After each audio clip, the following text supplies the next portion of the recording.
Are you a people pleaser? Does asking for help or promoting your own projects make you want to throw up and die a little bit? Me too. But you know who doesn't have this issue? My friend Aaron Cohen, who's the owner of Gracie's Ice Cream here in Somerville. Aaron is the kind of guy who makes things happen, whether it's a spaghetti dinner to raise money for the PTA, or a Boston Food Festival, or a pop-up restaurant, or a concert tour for the Addison Groove Project. His career has been varied, but it's always been built on community, creativity, and being willing to make an ask. Aaron has been an example to me on how to be endlessly generous with your time and your resources while becoming a stronger advocate for the things that you need to. So whether you're a creative who struggles with self-promotion, or you're a person who'd like to be more involved in your community and you aren't sure where to start, you're going to want to tune into this episode. Oh, and also ice cream. Delicious ice cream. We definitely talk about that too. So let's get into it with Aaron Cohen. This could happen to you. This could happen to you. This could happen to you.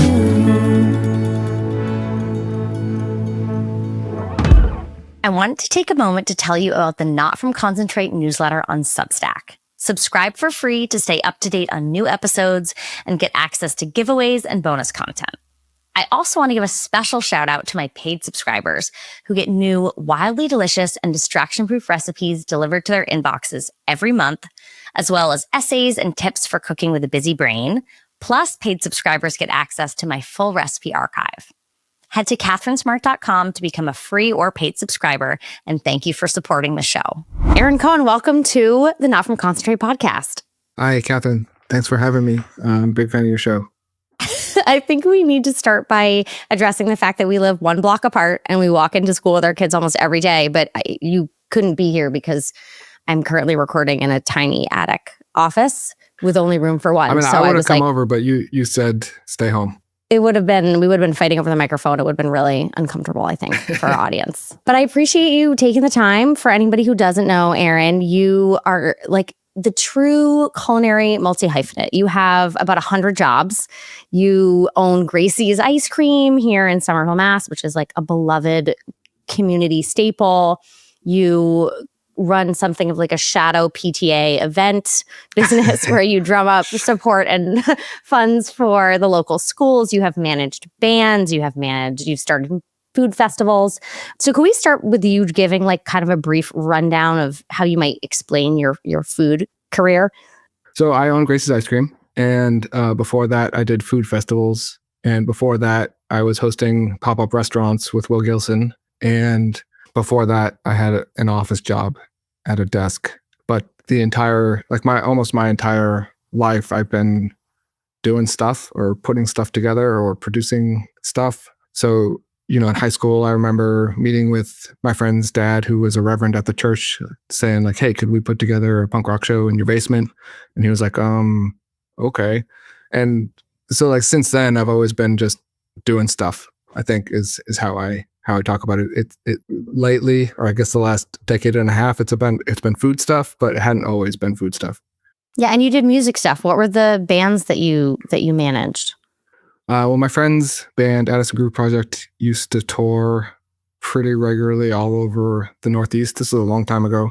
And when I was 19, I started working as their tour manager, merch guy, bookkeeper, kind of generalist, I guess, if a band has a generalist. And yeah, so that's how, and I think a lot of what I know about business I learned in that job. I mean, that was one of the reasons I wanted to have you on, was the business angle. I think it's really interesting the way that you kind of combine creativity and community building, which I've said is a word I generally kind of hate, but actually rings true and authentic for you, and business. So to start, let's go way back to you promoting and managing bands. How did that manage how you influence people in your food businesses and how you promote those projects? I imagine it was a pretty fertile training ground. I'm pretty clear with the people who work for me that I'm not a good manager.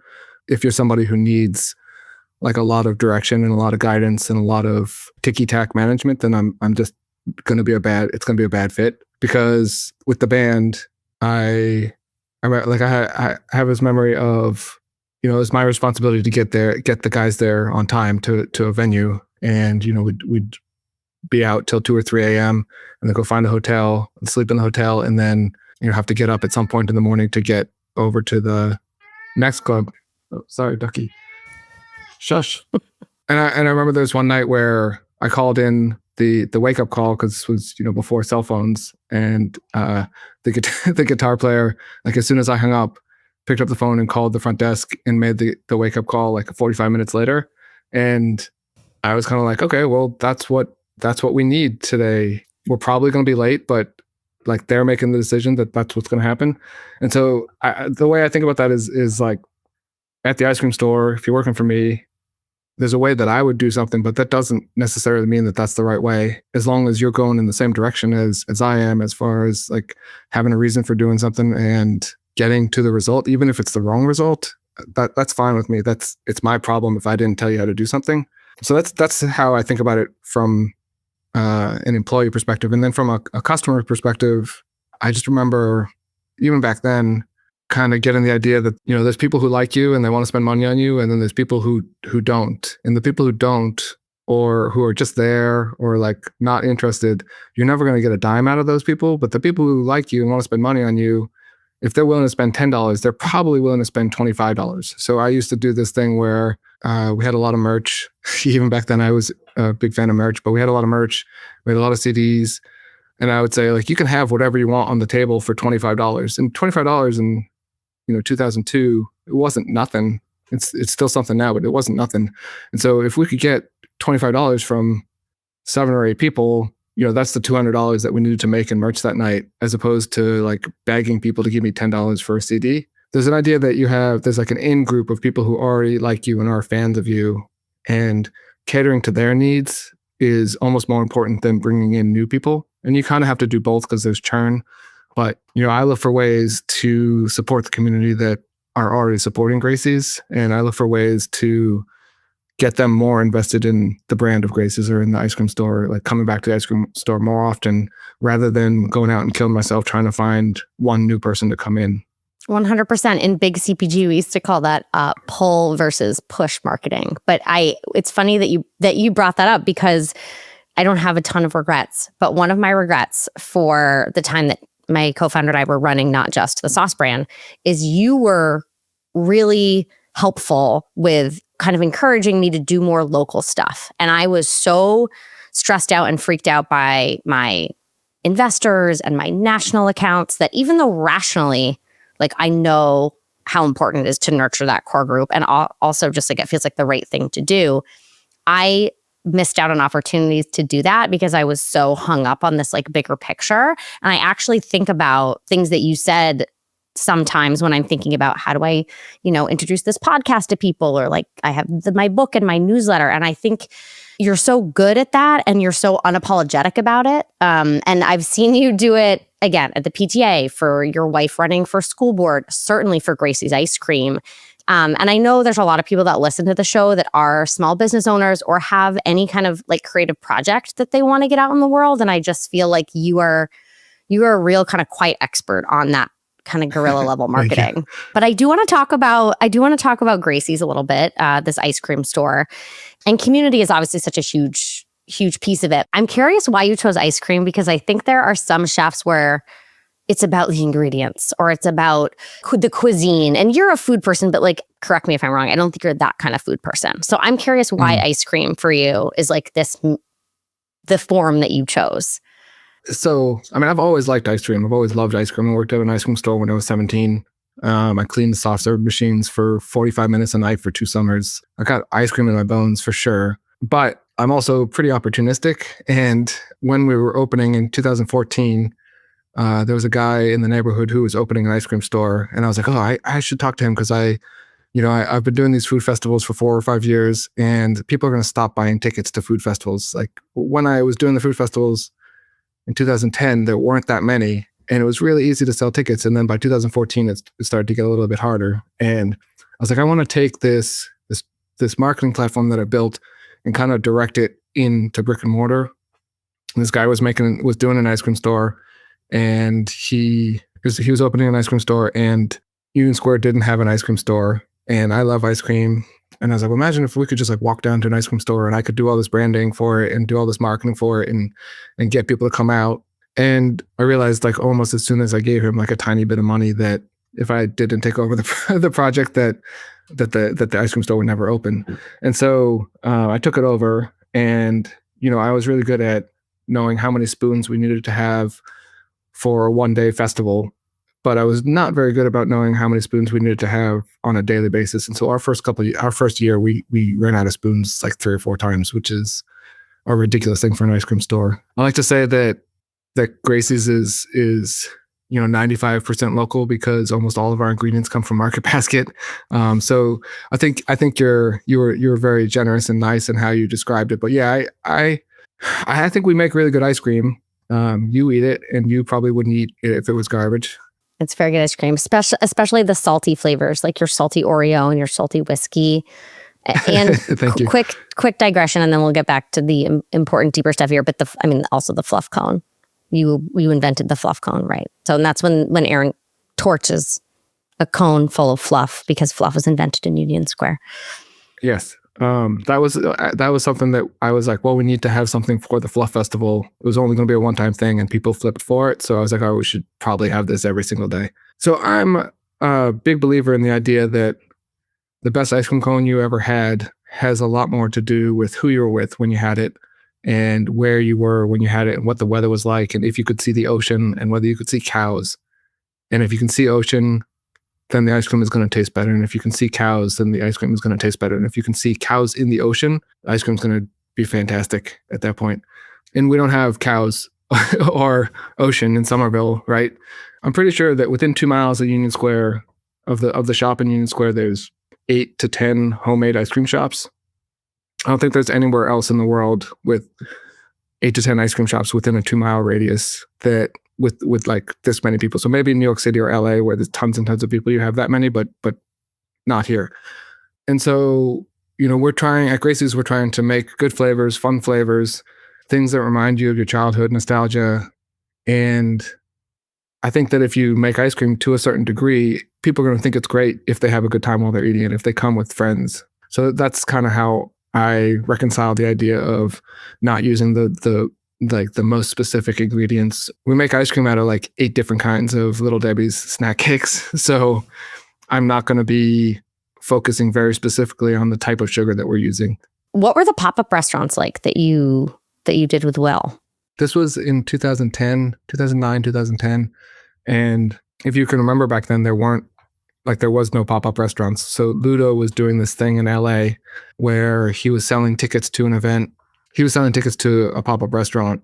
And what Will really latched onto was the idea that if you could have a ticketed dinner, then your food costs would be way lower because you would know exactly how much you needed to buy. You would know exactly how much labor to have. You would know exactly how many seats you needed.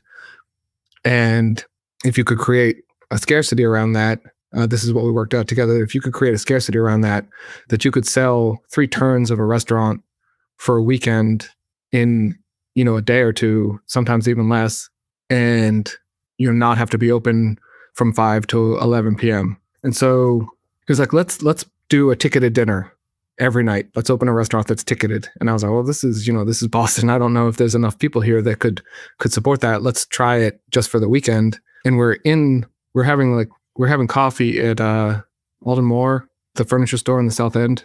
And we're like, well, what if we could do it here? They have the tables. We'll rent plates. It'd be really nice. So we kind of struck on the idea kind of like instantly that we would do our weekend restaurant in unique locations. So we did one there. We did one at Taza Chocolate Factory. We did one at the hair salon in the Prudential. We just like rented several tables and created this like one long table down the middle. We did one at Block 11. I think we did one outside at one point. But the idea was to create these unique dining experiences with high quality food. It was also like pretty casual. So it was like casual fine dining. We had like a service captain or hospitality captain from one of the fancy restaurants in Nantucket come to the first couple. And he kind of taught, if you were teaching an architect the 10 things you need to know about fine dining table service, he taught us those things. And then like we had architects and software engineers and like we had people who weren't servers doing like high level hospitality service at this dinner party that people were paying $50 to $70 to come to. It was pretty fun. We did that for about a year and a half. We did different ones like every couple months.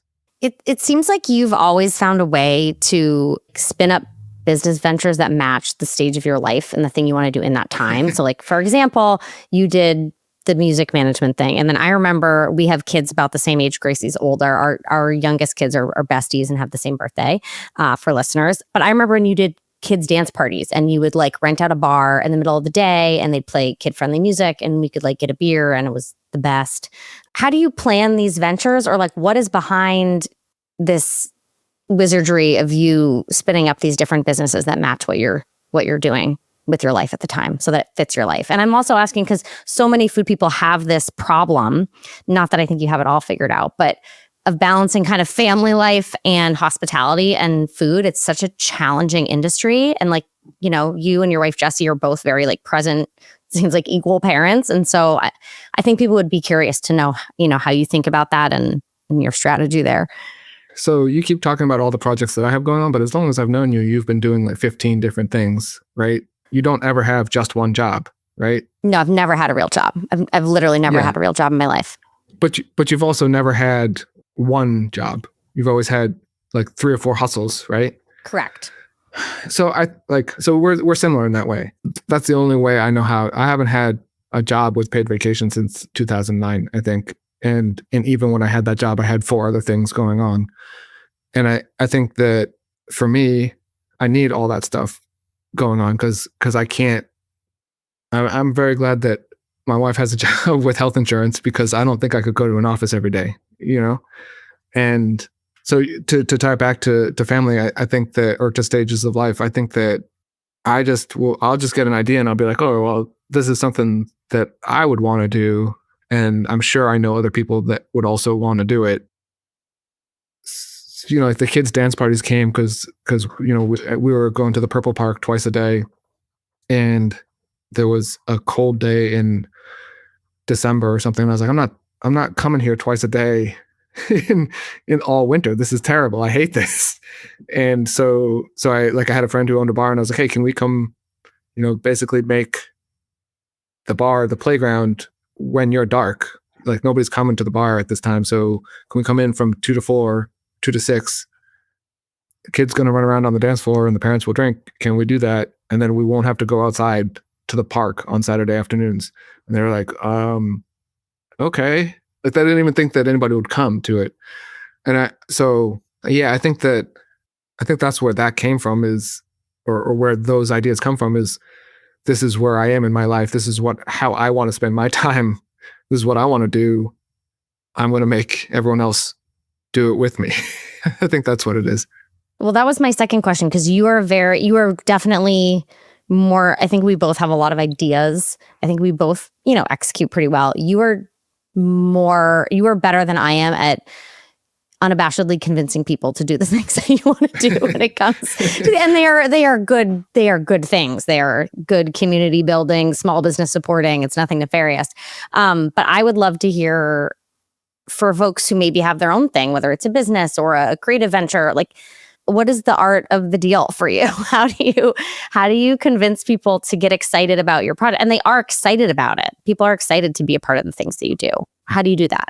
That's good to hear. Thank you. It's funny that you phrased it as the art of the deal, though, because cynically, I think of everything as having a cost, right? And so to me, it doesn't cost very much to ask somebody to do this thing. I'm not caught up in, they're not going to want to do this or they're going to say no. I'm not caught up in that. Like I have my own like psychosis about about like missing out on stuff. I tell my employees at the shop, like I'm going to ask you for every single thing I need, and I'm okay hearing no. Hearing no from people doesn't bother me the same way. And the only way you're going to get people to do this stuff that they probably do want to do is if you ask them if they want to, or if you ask them if they can. And there's no cost to me in asking somebody if they want to do something. I know that I also fear rejection, but people have a high fear of rejection and aren't going to ask somebody Like for example, there's no cost to you in walking my son home from school because you walk by my house, right? And so if I'm in the middle of something, I can be like, hey, Catherine, Artie, can you grab Callum at school? And same like if you need us to grab Jack, that's fine, right? And if we wanted to go away for a week, it would be a bigger cost to be like, hey, can you watch my kids for a week? that's a different ask, right? But like, hey, can you come and hang out in a bar with your kids with other parents on a Saturday afternoon? There's no cost to that. There's no, you're not asking anybody to do anything for you. That's really simple. You just got to talk about it. You just got to ask about it. Were you always that like unflinching? Because I think that is one of my biggest, to me, that's like the biggest cost, like asking somebody to do something. And I feel like you're very unflinching. I mean, again, you don't like ask for outrageous things, but I feel like you're comfortable with it. And is that something that's like a muscle you built, a maturity, or were you just always that way? Well, first of all, I do want to acknowledge that I do think that is a big fear of yours, or has a big cost to you. And I'd like to encourage you to ask people to do stuff more for you, because the stuff that you do is also cool and you also provide a value. So you just have to have confidence in what you're doing, I think. And you should, because you're great. Thanks, Aaron. I think that it's definitely something that's practiced though over time. Since I was 16, I've been asking people to come and do stuff, or come and take part in my events, or come and participate in something that I'm doing. So it is something that I've practiced, and it's only been in the last couple of years that I've kind of acknowledged that there's a difference in how I approach things and how other people approach things. I'm definitely married to somebody who doesn't like asking people to do stuff, and a positive of that is that she's never nagged me once. She's not a nag at all. But a negative of that is that if she's got something going on that she wants people to be a part of, it's a little bit harder for her to get people there, because there's a higher cost to her in asking. I don't know. If I had to give advice on how to do it, you just have to think like, the thing that I'm doing is cool, and my friends who love me and who I love will want to do this cool thing. Let's go do this cool thing together. It'll be better for everybody. You're about to put out this cookbook. It's going to be a cool cookbook, and it's going to help people who have busy brains. You got to ask them to read it, or to buy it, or to tell their friends about it.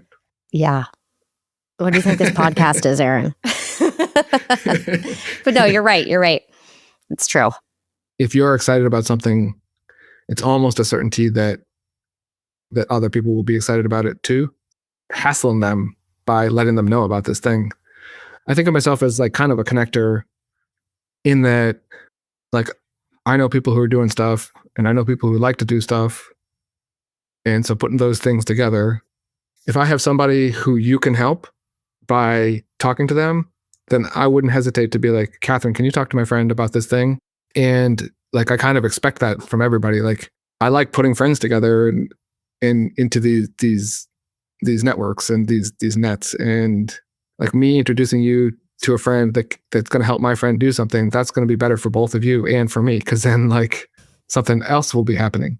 Yeah, it's a fun way to, I think that I see myself as something of the connector too. And it's like a fun way to live your life. And it's fun to surround yourself with people who want to do stuff. Plenty of people don't want to do stuff. And like, that's fine for them. But I like surrounding myself with people who like to do stuff.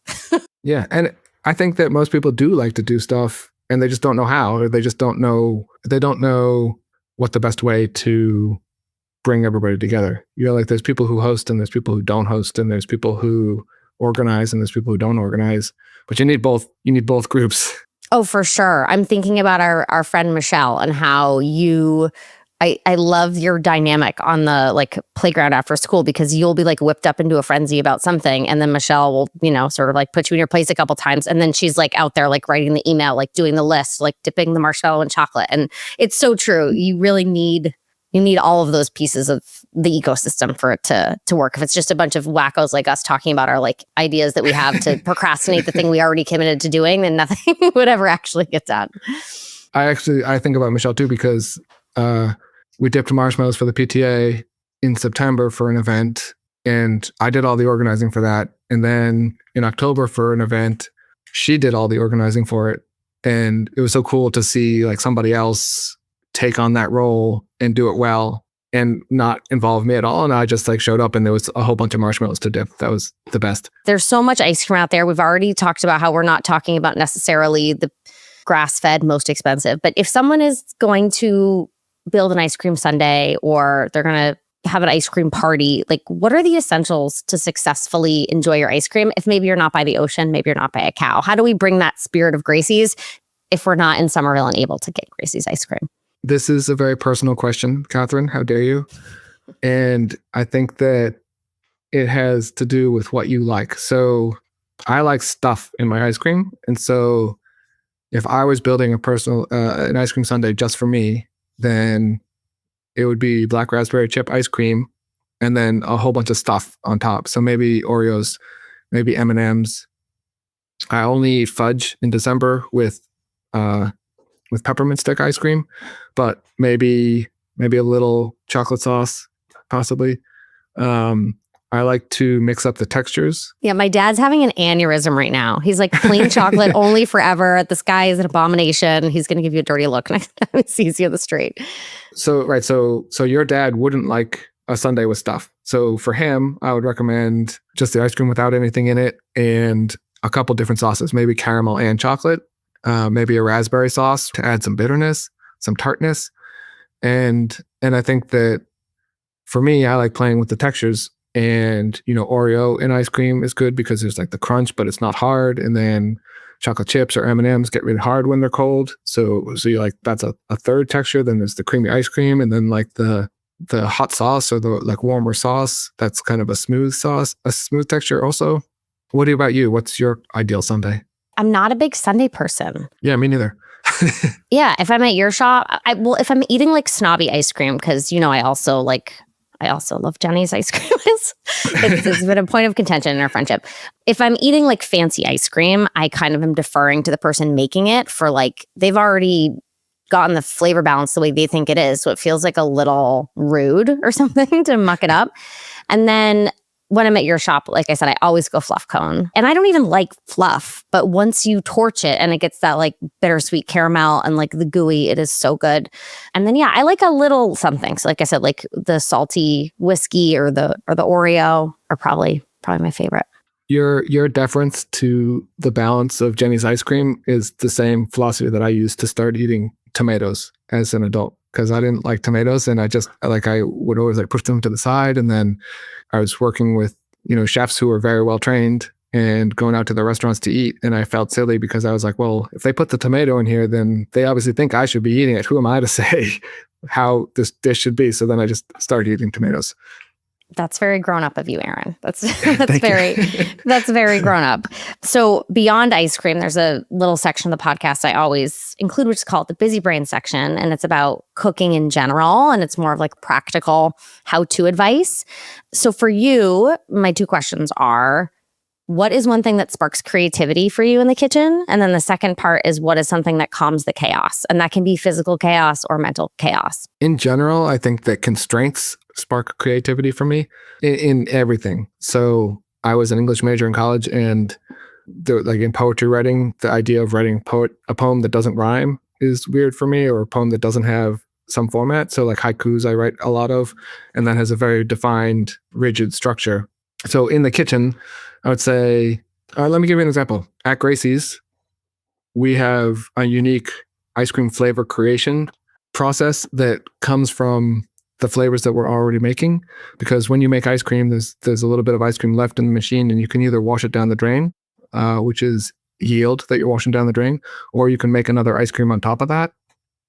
And so because we have a small shop and not enough freezers, the act of creating new flavors is dependent on the flavors that we're making and the flavors that we're making that day specifically. And so like I'll need to make a flavor that has a little bit of chocolate in it because we're making chocolate first. Or I'll need to make a flavor that goes with mint or goes with black raspberry because we're making mint or black raspberry that day. So for me, it's really easy. Like we could sit here right now and come up with 1 million ice cream flavors probably in a day and a half. No problem. Like we'll just come up with them all.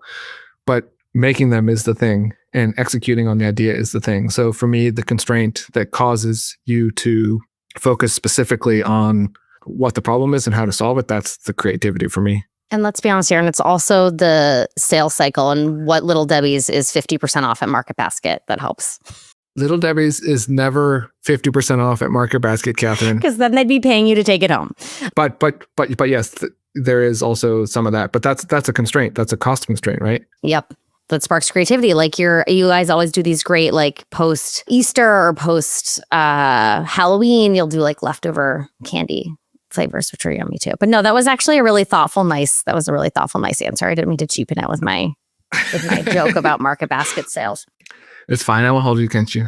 Second part is how do you calm the chaos? So it could be, we both have kids, life's crazy, or it could just be like your brain's wigging out. What do you do? The first thing is, this is just me personally, because I think that my brain works a little bit differently than everybody else's, obviously. But since I've been doing events since I was 16, like doing an event does not feel chaotic to me. Event planning does not feel chaotic to me. So I don't experience the same anxiety around event planning that other people do. But, for like holiday cooking, or, like we host a New Year's Day party once in a while, and there's like a list of 30 things that we make or whatever. And that feels overwhelming to me in a way that's paralyzing. And what I do in that situation is make a list of everything that we're going to make, and then a list of all the ingredients. And then I try and I just make myself a prep list, and I start 2 days earlier. If we make a whiskey punch, then I'll make the strawberry syrup 2 days before, because that can sit in the fridge, and I'll juice the lemons the morning of, because I want that to be fresh. And I'll make the onion dip a day and a half before, because that can sit in the fridge. And I'll make the desserts. If they're cookies, I can make them the day before or something like that. So, we make spring rolls or fresh rolls, and those have to be made fresh. So I make those the morning of, like until people are coming, I'm rolling fresh rolls. But it feels a lot better. Like I'll dread it for the week before, and then 3 or 4 days before, I'll be like, okay, time to work. And then I'll make a list of what we're making and figure out like when I can make it. So I think lists and doing stuff in advance is probably the best way. I also agree with you. For me, like the dread of the list is so much worse than when you're actually in the work, like you're saying. And actually that's, folks with ADHD in particular, that's like a very specific trait, is like chaos and emergencies feel very calm and fine. But it's like, oh no, I should make a list. It's like, that is like, there's no dopamine involved. There's no excitement involved. And so it's like actually the worst, most uncomfortable feeling ever. And then once you're in the work, it feels fine. And then crossing stuff off. How great does crossing stuff off feel? It's pretty great. When I'm feeling overwhelmed by stuff to do, I will make a list, and I'll put the most tiny shit on there. Change the laundry. Like just because like crossing it off feels like an accomplishment. When everything feels too heavy and you write down everything, then you feel lighter because it's not on your shoulders anymore. It's on the piece of paper. And then you can be like, oh, that's an easy one. I'm going to do that now. And then you're like, oh, I'm so awesome. I just crossed something off. I have like a million lists all around the house with like 4 of the 19 things crossed off. It's just like stuff just keeps getting put onto a different list. I was not saying that I'm effective at all this administrative stuff, but this is how I handle it. I wanted to talk about salty avocado really quick. And then you have a million places that you are. So you're going to have to share whether it's your newsletter or your Instagram or like the best places to find you. So let's start with salty avocado. Tell us about the salty avocado. So Salty Avocado is a kid's book that I made with my friend Chris back in 2010 or 11, he was in grad school for like getting a fine arts, master of fine arts in illustration. And he had a project where he had to write a kid's book or a module for his class where he had to write a kid's book. And I was like, well, can I write it? And so I just wrote it for him. And then we didn't do anything with it for 7 years or something. And then I was like, we should put this out, because I had a little kid at that point. I said, we should put this out. And he's really fast. He drew it in 5 minutes, and we just put out this kid's book called Salty Avocado. And it's about a grumpy avocado that finds redemption in hugs and in being nice. So there's a message to it. You can get it on Bookshop. You can buy it at Gracie's, bookshop.com. Bookshop probably makes sense for this audience. And for the record, Jack, who's like way past the age of kids' books, he thinks at least that is the one that it's the only one that he'll keep on his shelf. He's like, I have banished all baby books, as he calls them, from his bookshelf, but there's like a very special place for the salty avocado. So that's nice to hear. I wrote that before I had kids as an adult. And so it's not written for kids necessarily. It was written for a friend. And then when I went back and read the draft, I was really excited because it's engaging to kids and compelling to kids, but it's not terrible for parents to read. And so I was really happy about that. We said you can buy it on Bookshop. Oh yes, you can buy the book on Bookshop. You can buy it at Gracie's Ice Cream. A lot of libraries had it because when we did the Kickstarter, we did a thing where you could buy a book for yourself and for your library, and we sent the book to the library then. So it's out there for sure. You can find it online. And you're working on a novel, or you just wrote a novel now, and you're maybe doing something there? I finished a novel last year I finished it and have been editing it this year. There's an ice cream shop in the novel.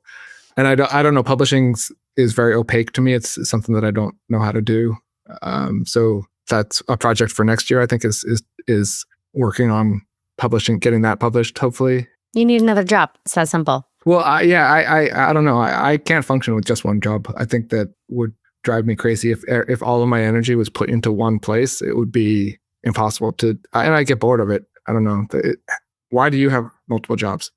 I mean, it's so funny because I never know how much to like bring the ADHD into it. And this is like very new to me to like talk about it so much. But like chicken or the egg, but like that is, for me, it's like I need all kinds of stimulation. I need like all kinds of dopamine. I need something.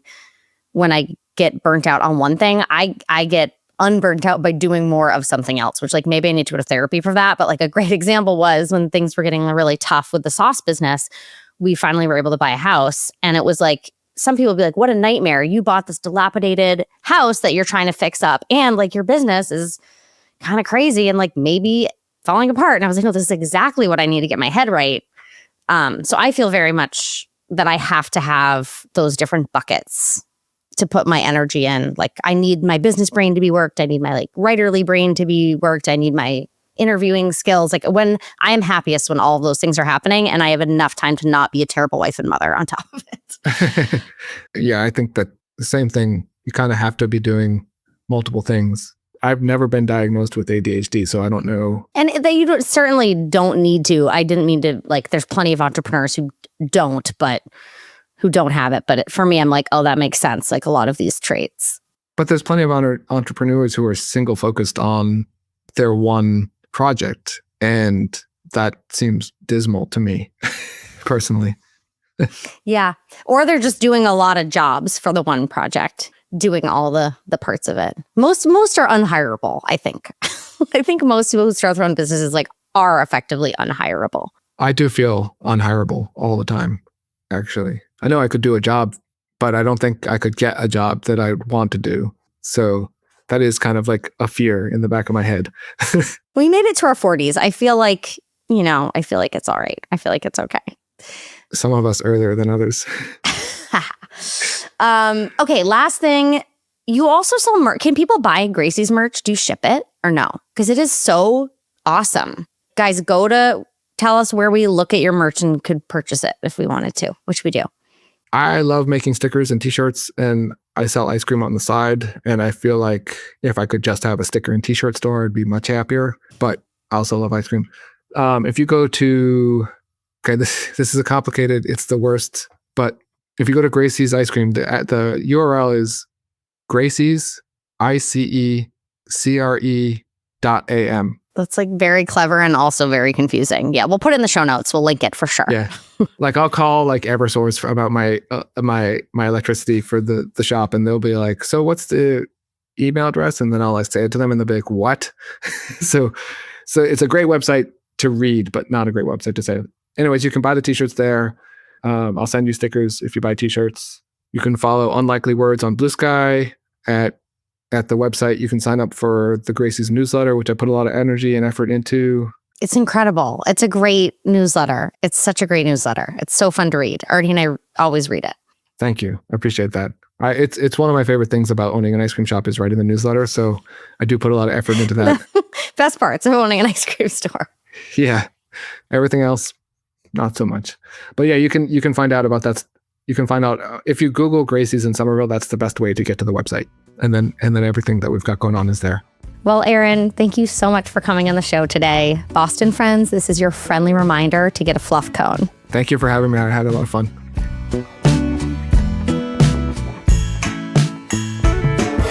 And you.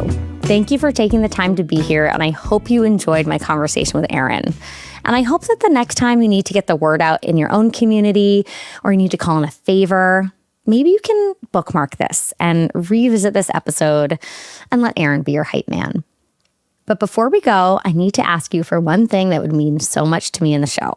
Please go to my website, catherinesmart.com, to keep in touch, subscribe to my newsletter, and follow the podcast on Apple Podcasts, Spotify, YouTube, or wherever you get your podcasts.